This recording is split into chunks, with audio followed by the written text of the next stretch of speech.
Assalamualaikum, selamat pagi dan salam Malaysia Madani. Berita Pagi Sarawak edisi Isnin 10 Jun 2024 bersama saya Firdaus Rashidis. Jumlah pelajar yang melanjutkan pelajaran dalam jurusan perubatan ditawarkan di Universiti Malaysia Sarawak UNIMAS masih kurang. Justru Timbalan Premier Sarawak Datuk Ahmad Dr. Sim Kui Hian menyuruh pelajar yang berminat dan memenuhi kriteria kemasukan ke jurusan itu untuk membuat permohonan. Sebelum ini, universiti itu dengan kerjasama kerajaan negeri menawarkan 40 kuota pelajar Sarawak yang memenuhi kriteria untuk melanjutkan pelajaran dalam program perubatan untuk mencapai sasaran melahirkan 400 doktor perubatan menjelang 2030. Walau bagaimanapun, jelasnya kuota tersebut masih belum dipenuhi atas beberapa faktor, antaranya tidak memenuhi syarat pengajian.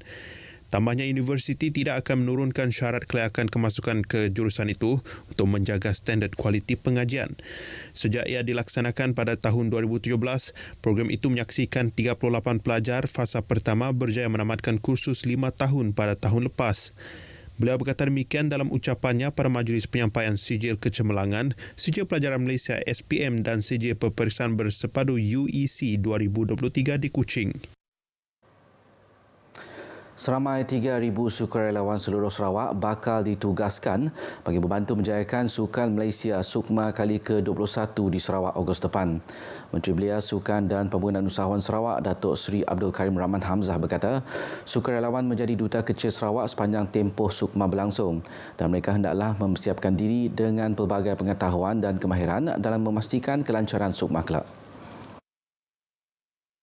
Beliau juga menyeru agar semua sukarelawan sentiasa memberi komitmen penuh sepanjang tempoh acara dilaksanakan, khasnya membantu 12,613 atlet, jurulatih dan pengurus yang bertanding.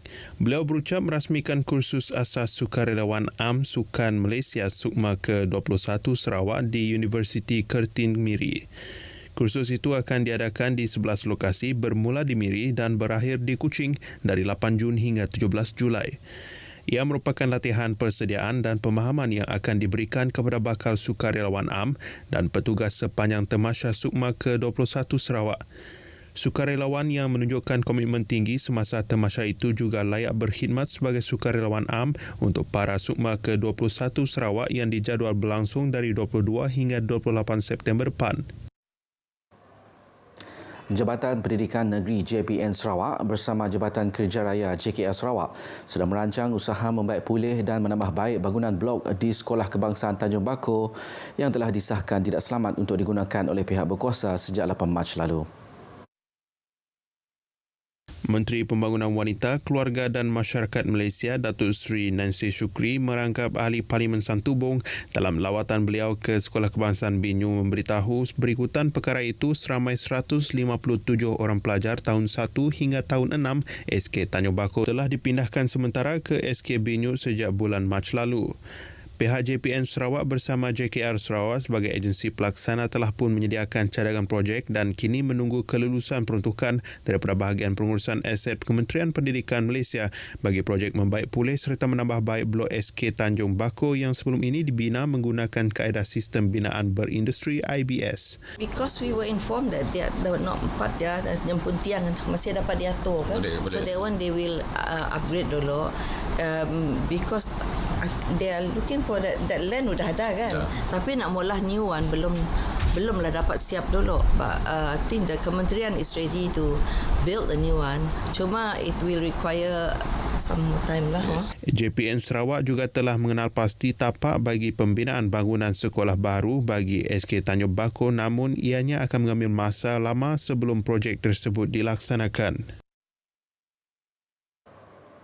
Usahawan mikro terutamanya golongan wanita di Sarawak diminta memohon dana yang ditawarkan di bawah agensi Kementerian Kemajuan Desa dan Wilayah KKDW untuk mengembangkan perniagaan masing-masing.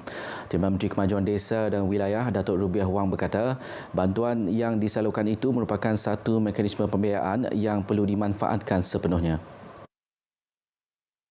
Dalam masa sama, Datuk Rubiah yakin peluang tersebut perlu direbut dalam memastikan pasaran produk-produk yang dihasilkan adalah berkualiti sekaligus dapat merancangkan ekonomi para usahawan rintis kecil sederhana.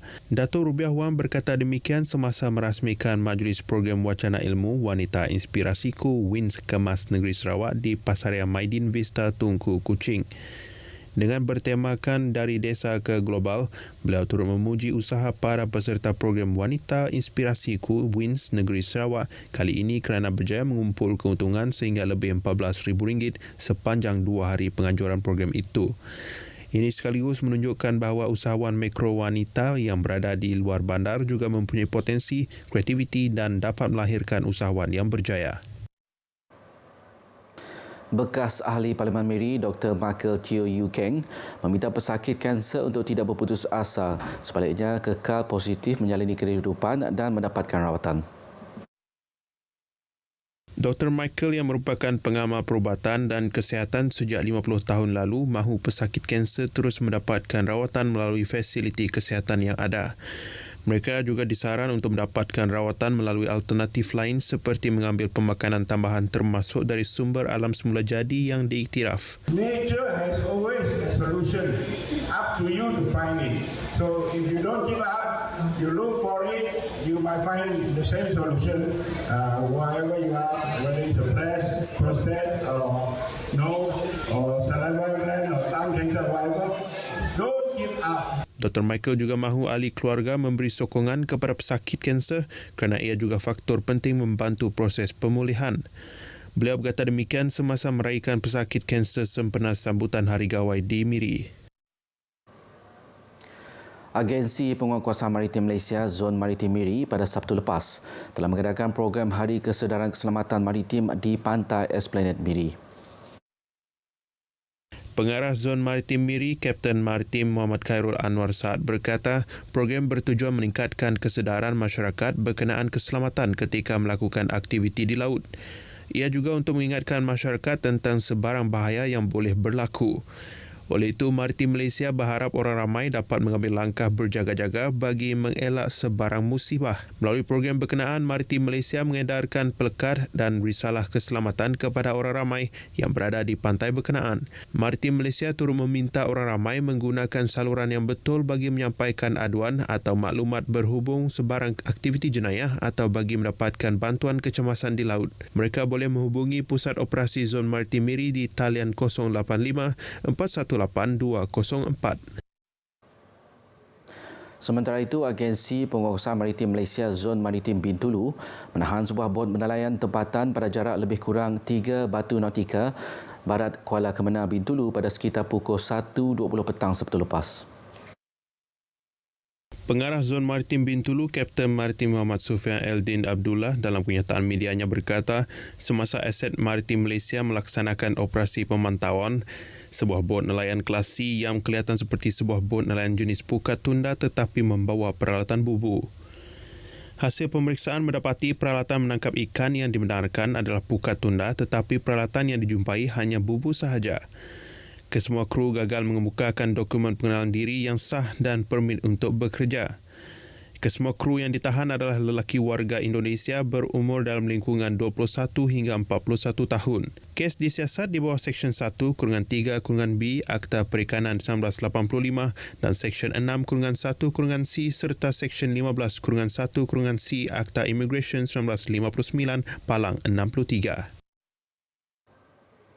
Berita Pagi Sarawak berakhir di sini. Untuk perkembangan sukan tanah air dan antarabangsa, ikuti Stadium ATM selepas ini. Dari sungai hingga segara, Palestin pasti merdeka.